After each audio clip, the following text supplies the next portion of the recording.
नमस्कार साथियों, जय हिंद। आज हम सभी के लिए बेहद गर्व का क्षण है। संपूर्ण अमेठी जनपद आज प्रमुदित है क्योंकि अभी घोषित हुए परीक्षा परिणामों में, टीजीटी परीक्षा परिणामों में अमेठी जनपद के संग्रामपुर ब्लॉक के कैटी गांव के श्री लाल बहादुर सिंह जी के सुपुत्र तथा श्री रमेश कुमार सिंह जी के अनुज सूरज सिंह जी ने संपूर्ण उत्तर प्रदेश में जनरल कैटेगरी में 23वीं रैंक प्राप्त करके कला शिक्षक पद प्राप्त किया है। उनका चयन होने पर संपूर्ण क्षेत्र प्रसन्न है। आज हम उनके साथ मौजूद हैं, उनको बधाई देंगे और उनके संघर्ष को जानेंगे।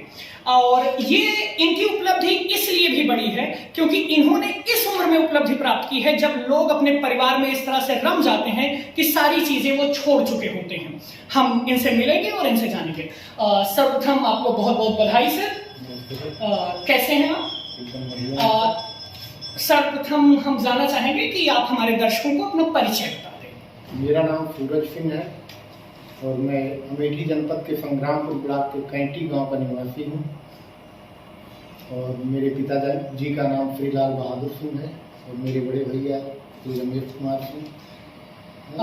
आपने अभी एक उपलब्धि प्राप्त की है जिस कारण से संपूर्ण अमेठी जनपद, सिर्फ आपका परिवार या आपका क्षेत्र नहीं, हम सभी बेहद प्रसन्न हैं। क्या उपलब्धि है, क्या उपलब्धि प्राप्त की है आपने? मैंने टीजीटी 2022 में कला विषय से आवेदन किया था जिसका एग्जाम अभी 4 जून 2026 को हुआ है जी। उसमें मैंने संपूर्ण उत्तर प्रदेश में 23वीं रैंक हासिल की है जिसमें मैंने EWS में फॉर्म डाला था और मेरा चयन UR कैटेगरी में हुआ है। वाह, जनरल कैटेगरी में 23वीं रैंक। और एक बड़ी चीज है कि जब इन्होंने फॉर्म भरा 2022 में, उस समय ये पूरे विवाहित थे और इनके 4 बच्चे थे। इनकी बड़ी बेटी उसी समय 9th क्लास में एडमिशन लेती है।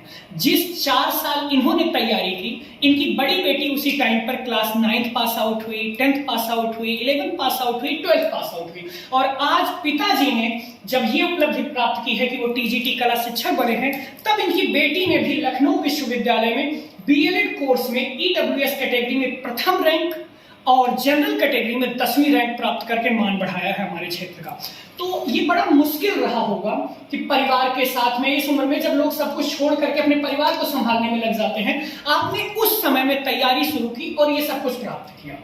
तो हम आपसे शुरू से बात करेंगे, शुरू से शुरू करेंगे ताकि हमारे दर्शकों को भी सारी जानकारी मिले और वो आपसे प्रेरणा ले सकें। सर्वप्रथम हम आपकी शिक्षा दीक्षा के विषय में जानना चाहेंगे। आपकी एजुकेशन कैसे रही, पढ़ाई कैसा रहा?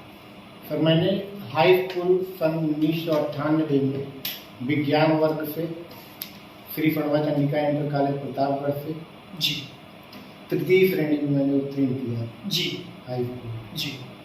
इंटर पढ़ने के लिए हमारे घर वालों ने जब देखा कि इनका नंबर कम आया है, 3री श्रेणी में पास आउट हुए हैं, हाँ। तो उन लोगों ने हमको प्रताप बहादुर सिंह इंटरमीडिएट कॉलेज में कॉमर्स विषय से इंटरमीडिएट में एडमिशन करवाया जी। वहाँ भी मेरा पढ़ने में मन नहीं लगता था और मैंने 3री श्रेणी में कॉमर्स की परीक्षा इंटरमीडिएट उत्तीर्ण की। उसके बाद इलाहाबाद विश्वविद्यालय से हमने BCom किया। 2021 में BCom फर्स्ट ईयर, 2001 में BCom फर्स्ट ईयर, 2002 में BCom सेकेंड ईयर, 3 में BCom थर्ड ईयर। लेकिन 3री श्रेणी वाला सिलसिला अभी भी जारी रहा। ये आपका संबंध बना रहा बराबर 3री श्रेणी। और मेरा 3री श्रेणी को देखते हुए मेरा मनोबल डाउन हो गया। हाँ। और इलाहाबाद में बच्चों की भीड़ देख के और पिता पुत्र साथ में तैयारी कर रहे हैं, सर में बाल नहीं है, इस सबको देख के मैं हतोत्साहित हुआ। और मेरे बड़े भैया रमेश कुमार सिंह जी हमारे साथ रहा करते थे। फिर इनसे हमने कहा कि मैं पढ़ाई नहीं कर पाऊंगा, तो इन्होंने कहा कि जो आपकी इच्छा हो एक पत्र पे लिख दीजिए। तो मैंने अपनी इच्छाएं पत्र पे व्यक्त की कि मैं गांव जाऊंगा, वहाँ खेती बाड़ी करूंगा, चाचा जी का हाथ बटाऊंगा। तो मैं गांव वापस चला आया। फिर धीरे धीरे मैंने प्राइवेट जॉब इत्यादि किया। स्कूल इंडिया प्राइवेट लिमिटेड में कई इंटर कॉलेज वगैरह में हमने सेंटर इंचार्ज के रूप में पढ़ाया कंप्यूटर, क्योंकि कंप्यूटर सीखा था हमने। फिर बीच में प्राइवेट नौकरी जैसे स्क्रैप सप्लायर कमीशन एजेंट का काम किया। 2-3 बार बाइक से मेरे एक्सीडेंट हो गए जी। मैं घर पे बैठा था तो एक ज्योतिषी हमारे यहाँ आए। हाँ। तो हमारी माता जी ने कहा कि इनका हाथ देखिए, पता नहीं कौन सी ग्रह चल रही है इनकी, बार बार एक्सीडेंट होता है जी। तो ज्योतिषी ने हमारा हाथ देखा और बताया कि अगर ये बाइक दोबारा चलाएंगे तो एक्सीडेंट हो जाएगा, बचेंगे नहीं दोबारा। इससे ज्यादा भयानक कुछ हो नहीं सकता। माता बिल्कुल डर माता जी हमारी बिल्कुल डर गई। उन्होंने कहा कि अब कहीं नहीं जाना है। तो मैं अपने घर से ही 2-3 किलोमीटर दूर माँ कालीकंद धाम है, जहाँ पे माता जी का मंदिर, भव्य विशाल मंदिर है। हर सोमवार को मेला लगता है। ब्लॉक मुख्यालय, थाना इत्यादि है। तो वहाँ हमने साइबर कैफे डाल दिया। हाँ। लगभग 16 साल आपने साइबर कैफे चलाया। इस बीच मेरा पढ़ाई से एकदम नाता टूट गया था। बिल्कुल आप पढ़ाई से दूर रहे, आप वर्क भी करते रहे। लेकिन 2003 के बाद मैंने 2004-05 में एमकॉम कर लिया था। कॉमर्स बैकग्राउंड से ही। और एमकॉम में हमारा तृतीय श्रेणी वाला सिलसिला थोड़ा प्रोग्रेस किया। द्वितीय श्रेणी में हम आ गए। यहाँ पर आपने कुछ प्रोग्रेस की। देखिए, 2 चीजें हैं। अभी आपने बताया कि आप इलाहाबाद यूनिवर्सिटी में इसलिए भी घबरा गए थे कि पिता पुत्र की उम्र के लोग साथ में थे, और वास्तव में आज आपकी बेटी जब ये इंटरव्यू देखेगी तो वो भी ये कहेगी कि अब उसको घबराहट नहीं होगी, क्योंकि आज वो सिचुएशन है कि पिता और पुत्री एक समय सिचुएशन में साथ में घर में पढ़ रहे हैं। और हाँ, एक सवाल आएगा हमारे दर्शकों के मन में, मेरे मन में भी बहुत आ रहा है कि आपने कॉमर्स से बीकॉम किया, एमकॉम भी आपने किया, परंतु आपका चयन हुआ है टीजीटी कला शिक्षक पद पर। ये कला की तरफ आपका रुझान कैसे हो गया? कला की तरफ इस तरह रुझान हुआ कि जैसे हमने 2003 में बीकॉम किया, तो 2003 में बीकॉम किया और तृतीय श्रेणी में हमने किया पास। तो उस समय इतनी जानकारी तो थी नहीं कि प्राविधिक कला करने के बाद आप टीजीटी आर्ट दे सकते हो। हाँ। कोई बताने वाला भी नहीं था जी। तो मैं उससे हतोत्साहित होकर गांव चला आया। फिर 2021 में हमारे एक मित्र थे अंजनी कुमार सिंह, जिनका पीजीटी हिंदी विषय से उनका चयन हुआ और हमारे साथ रहा करते थे। तो हमको ज़्यादा जानकारी भी नहीं थी कि किस चीज़ की तैयारी कर रहे हैं। जब उनका चयन हुआ तो हमने कहा कि हमारे साथ रहा करते थे, कुछ पढ़ते लिखते नहीं दिखाई देते थे और हमेशा पढ़ाई में थोड़ा ज़्यादा ठीक ठाक भी नहीं थे। तो उनसे हमने कहा जब इनका चयन हो गया तो हमारा भी हो सकता है। बिल्कुल। उसी बीच में हमको जानकारी मिली कि हमारी एक बुआ के लड़के लगते हैं पवन कुमार सिंह, उनका भी 2021 में ज्योग्राफी विषय से प्रवक्ता पद पे पीजीटी में उनका भी चयन हो गया था। इन्हीं दोनों लोगों से प्रेरित होकर हमने 2022 में प्राविधिक कला से इंटरमीडिएट किया। उसके बाद इंटरमीडिएट प्राविधिक कला का रिजल्ट आया। उसके 10-15 दिन बाद वैकेंसी आ गई टीजीटी आर्ट 2022 की। फिर हमने फॉर्म फिलअप किया। उसी दिन से मैं अपने साइबर कैफे पे बैठना बंद कर दिया। वहाँ पे बच्चे को मैंने बैठा दिया, वो अपना काम देखता था, बीच बीच में मैं आया जाया करता था, लेकिन मुख्य रूप से मैं पढ़ाई के क्षेत्र में रम गया। हाँ। शुरू में हमको इतनी दिक्कत होती थी कि आदत छूट गई थी। 20-22 साल किताबों से नाता टूट जाना। फिर 10-15-20 मिनट पढ़े, उसके बाद थोड़ा टहले, फिर धीरे धीरे रूटीन बढ़ता गया। फिर सुबह 6 बजे से लेकर दिन में 2 बजे तक लगातार बैठ के पढ़ना, फिर लंच करना। लेकिन लंच के समय भी मैं अपने कामों में लीड लगा के अपनी वॉइस रिकॉर्डिंग में या MP3 में उसे बना के जो MCQs वगैरह हुआ करते थे उनको आप सुनते रहते थे बराबर। और किताबों से पढ़ने के बाद जब ऊब जाया करता था तो अपने जो गुरुदेव थे जिनकी मैंने कोचिंग लिया था, फाइन आर्ट एजुकेशन के हरीश मिश्रा जी, उनके वीडियो वगैरह चैप्टर वाइज पहले देखा करता था।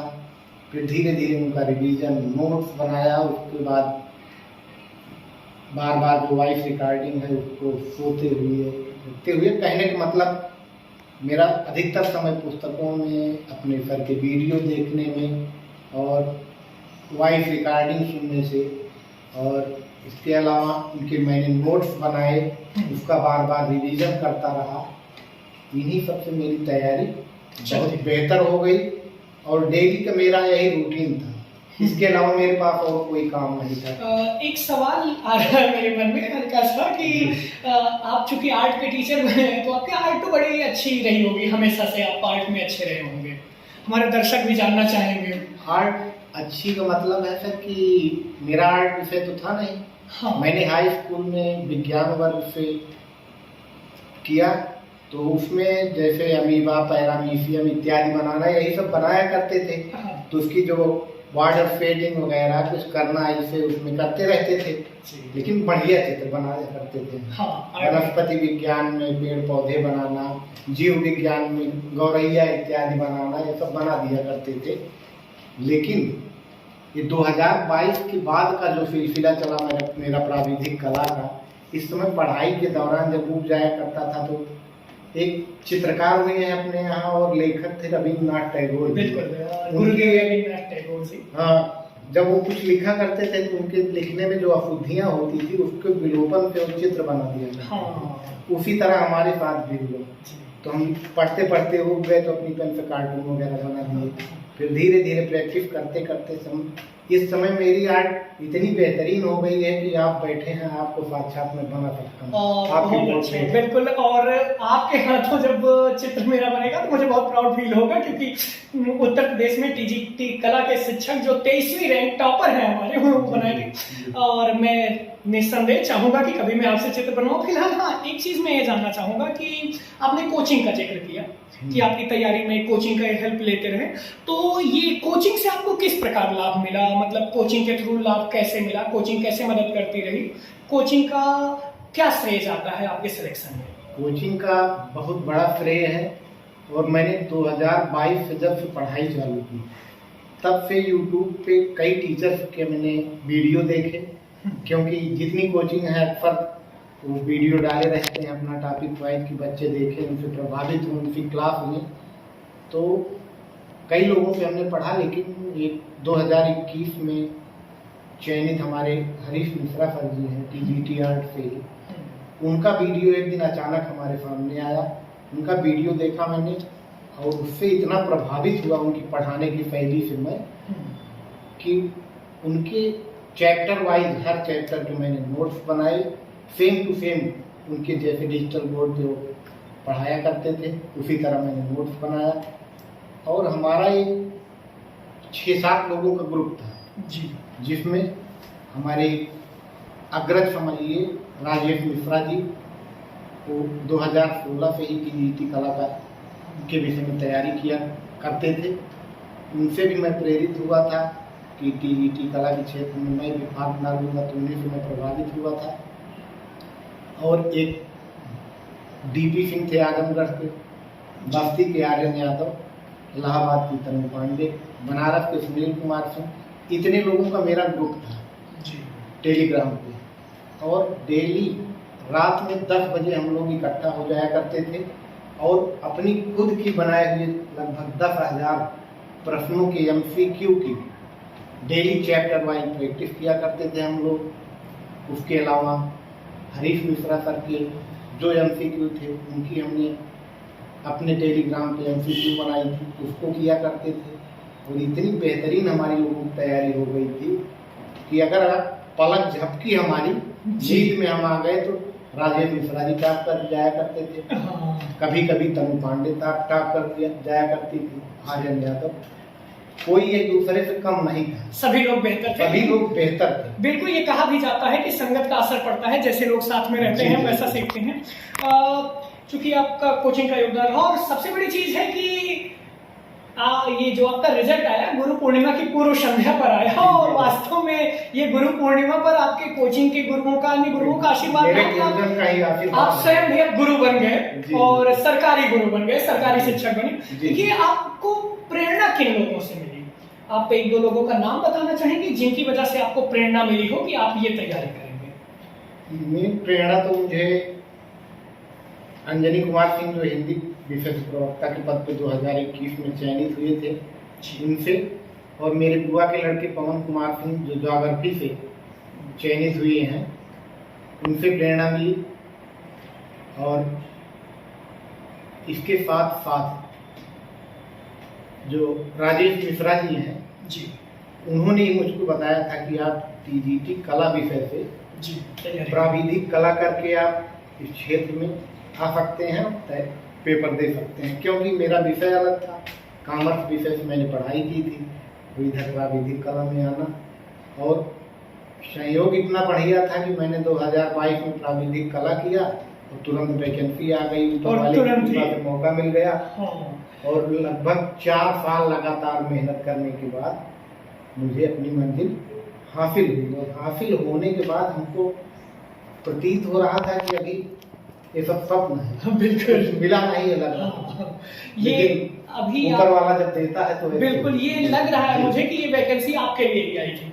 आपने जैसे प्राविधिक कला से इंटरमीडिएट कंप्लीट किया, जिसके थ्रू आप दे सकते थे पेपर प्राविधिक, उसी के तुरंत बाद वैकेंसी आई। और सबसे बड़ी चीज, आपकी तैयारी बेहतर नहीं थी, ईश्वर ने इसीलिए 4 साल तक वैकेंसी को रोके रखा एग्जाम। और आपने 4 साल में इतनी अच्छी तैयारी की कि 120 मार्क्स आउट ऑफ 125 ला करके आपने रिकॉर्ड बना दिया। जी, जी। आप 23वीं रैंक लेकर के आए और आपने बताया कि तमाम दोस्त से, तमाम लोगों से आपको सहयोग मिला।